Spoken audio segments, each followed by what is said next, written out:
राहुल गांधी की 2 minute 37 second की video, जी हां, मात्र 2 मिनट 37 सेकंड की वीडियो ने निर्मला सीतारमण के कैसे 1.5 घंटे के बजट भाषण पर पलीता लगा दिया। आखिर वो कौन सा मुद्दा है जो इस बजट में बिल्कुल अनछुआ रहा, जिस पर इस सरकार ने बात भी नहीं की, जो एक्चुअली में देश की अर्थव्यवस्था के लिए सबसे इंपॉर्टेंट था। दोस्तों, मैं हमेशा ये बात कहती हूं कि देश जो होता है ना, वो कोई जमीन का टुकड़ा नहीं होता। देश होता है देश में रह रहे लोग। वैसे ही देश की भलाई आंकड़ों में नहीं होती है। जो नंगी आंखों से हमें दिखाई दे रहा है, जो हम झेल रहे हैं, उसके बावजूद भी उसका कोई हल नहीं निकाल पा रहे, दरअसल वो है इस देश का असली हकीकत, वो है इस देश का असली स्याह सच, वो स्याह सच जो आंकड़ों की बाजीगरी में कहीं दिखाई नहीं।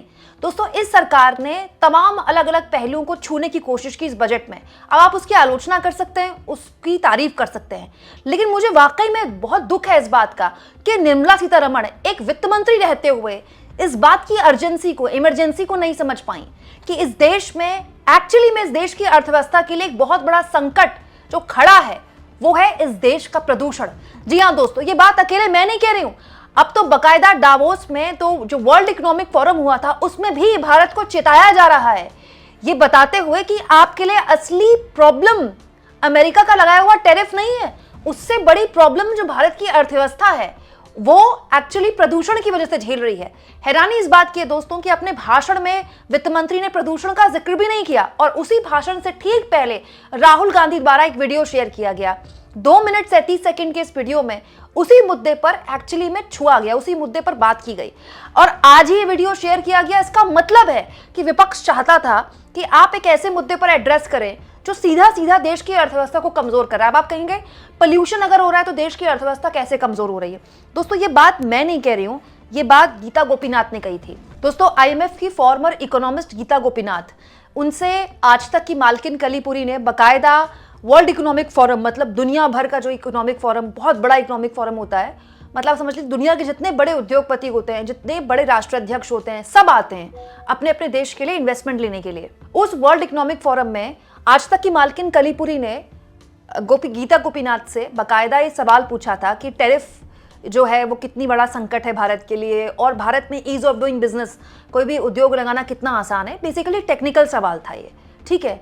लेकिन क्या आप जानते हैं कि IMF की पूर्व इकोनॉमिस्ट गीता गोपीनाथ ने इसका जवाब क्या दिया था? दोस्तों, आप चाहें तो मेरा ये वीडियो जरूर देखिएगा, बकायदा इस मामले में मैंने पूरा वीडियो बनाया था। दोस्तों, गीता गोपीनाथ ने आज तक की मालकिन कलीपुरी को वहीं पर रोक के कहा था कि आपके लिए, मतलब भारत के लिए, टैरिफ से ज्यादा बड़ी समस्या जो है, जो आपकी अर्थव्यवस्था को नुकसान पहुंचा रही है, वो है आपके देश में बढ़ता प्रदूषण।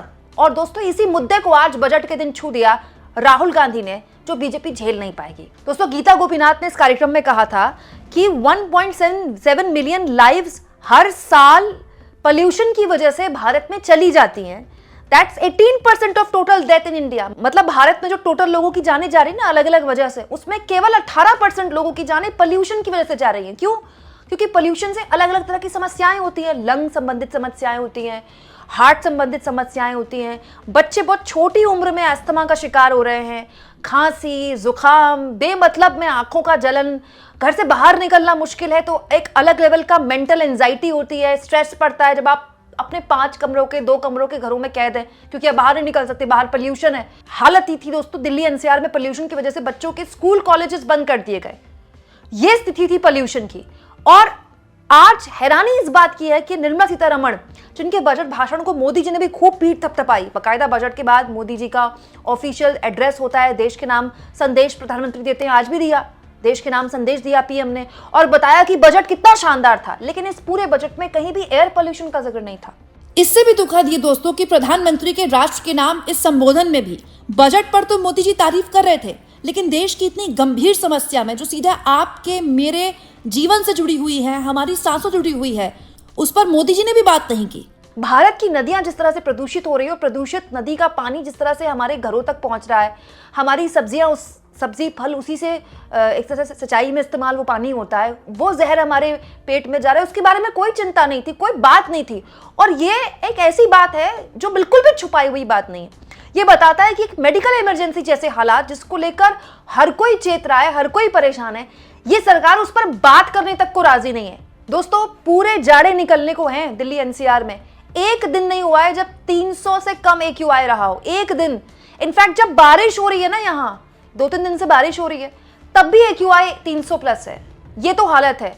और देश के पर्यावरण मंत्री ने मॉनसून सत्र में संसद में ये झूठ बोल दिया कि बड़े अच्छे दिन रहे इस बार, 200 AQI से आगे नहीं बढ़ा। 200 AQI अगर किसी और देश में मंत्री होते ना, पर्यावरण मंत्री, और 200 AQI को अच्छे दिन बोलते, तो मंत्री जी की कुर्सी चली जाती। बाय द वे 200 AQI भी जहरीला है, उसमें भी सांस लेना जानलेवा है। लेकिन ये भी झूठ है। 200 AQI तो शायद ही कोई दिन रहा हो, 300 AQI तो न्यू नॉर्मल है दिल्ली NCR के लिए। लेकिन आप देखिए, इतने लंबे चौड़े भाषण में जिक्र तक नहीं था एयर पोल्यूशन का। दोस्तों, इसी मुद्दे को लेकर आज राहुल गांधी ने एक वीडियो शेयर किया, 2 मिनट 37 सेकंड का वीडियो। दरअसल राहुल गांधी ने कुछ दिन पहले एक वीडियो शेयर करके लोगों से सुझाव मांगे थे कि आप बताइए कि आपके इलाके में एयर पोल्यूशन आपको किस तरह से परेशान कर रहा है। आज लोगों के वो कमेंट्स पढ़े राहुल गांधी ने और बताया कि देश के अलग अलग हिस्से से लोग बता रहे हैं कि उनको एयर पोल्यूशन ने कैसे प्रभावित किया है। सुनिए राहुल गांधी का ये 2 मिनट 37 सेकंड का वीडियो। दोस्तों, जिस चिंता के बारे में राहुल गांधी इस वीडियो में बात कर रहे हैं, वो वित्त मंत्री के लिए प्राथमिकता तक नहीं थी। Few days ago, I put out a message on social media asking for people's experience with pollution in our cities. And I received thousands and thousands of messages. I want to read out some of them to you. Neeraj from Ghaziabad. I'm only in my 30s and my body already feels older than my age.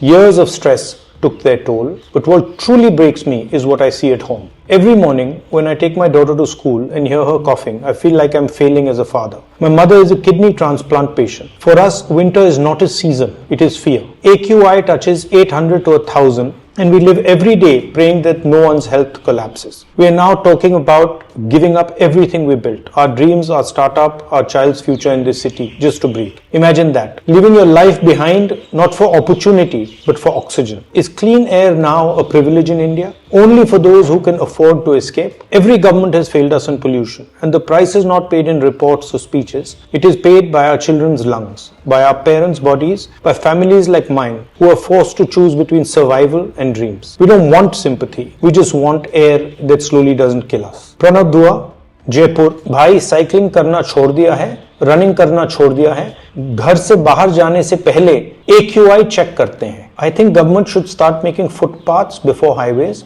लोग चलने लगेंगे तो 1% pollution तो वैसे ही कम हो जाएगा। I also asked people if they have any interesting suggestions. And here is Viritika Lade from Pune. She's in the 10th grade. India's air pollution crisis demands immediate practical and science-based solutions. Government must enforce emission norms on industries, construction sites and vehicles, expand public transport through electric buses. A rapid transition to renewable energy such as solar and wind is essential to reduce reliance on coal-based power plants. Instead of penalizing farmers, provide them with alternative waste management facilities, modern machinery and financial incentives. Urban planning must prioritize green spaces. Stop destroying forests.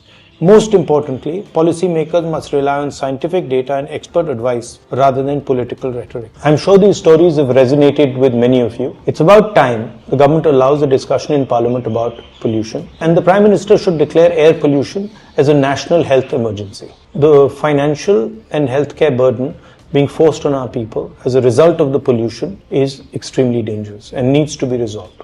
We need to all come together and develop a serious plan. Governments across the country, chief ministers, the prime minister, the national government, and we need to make sure there's enough money in the budget to tackle this problem. दोस्तों, होता क्या है, कई बार सरकार, आपने देखा होगा budget भाषण में बहुत सी चीजों के लिए बोल देती है, हम इस पर काम करेंगे, हम इस पर काम करेंगे, ठीक है, कोई फंड को एलोकेट नहीं करती। कम से कम उसको बोलकर सरकार ये दिखाती कि हमारी प्राथमिकता में है, ये हमारे लिए, ये हमने सूचीबद्ध कर रखा है, हम इस पर काम करना चाहते हैं। कम से कम सरकार एक बार बोल ही देती कि हम दिल्ली NCR के एयर पोल्यूशन के लिए ये करना चाहते हैं, दिल्ली NCR में जो एयर पोल्यूशन की समस्या है उस पर ये करना चाहते हैं, देश के बाकी राज्यों की राजधानी में जो एयर पोल्यूशन की समस्या है हम इस पर ये करना चाहते हैं। सरकार ने बात ही नहीं की, सरकार इसका मतलब मानती नहीं कि ये समस्या है, जबकि सब जानते हैं कि अगर किसी भी देश में, किसी भी शहर में दोस्तों इतना ज्यादा पोल्यूशन होगा तो वहां आप कैसे बड़ी बड़ी MNCs को बुलाएंगे, बड़ी बड़ी कंपनियों को काम करने के लिए कैसे बुलाएंगे? कोई अपने बड़े बड़े कर्मचारी को वहां क्यों भेजेगा जहां 400 AQI है, जहां 500 AQI है, जहां 600 AQI है? दोस्तों, आप इस मुद्दे पर क्या सोचते हैं? कमेंट बॉक्स में जरूर लिखें और जितना हो सके चैनल को शेयर भी करें और सब्सक्राइब भी।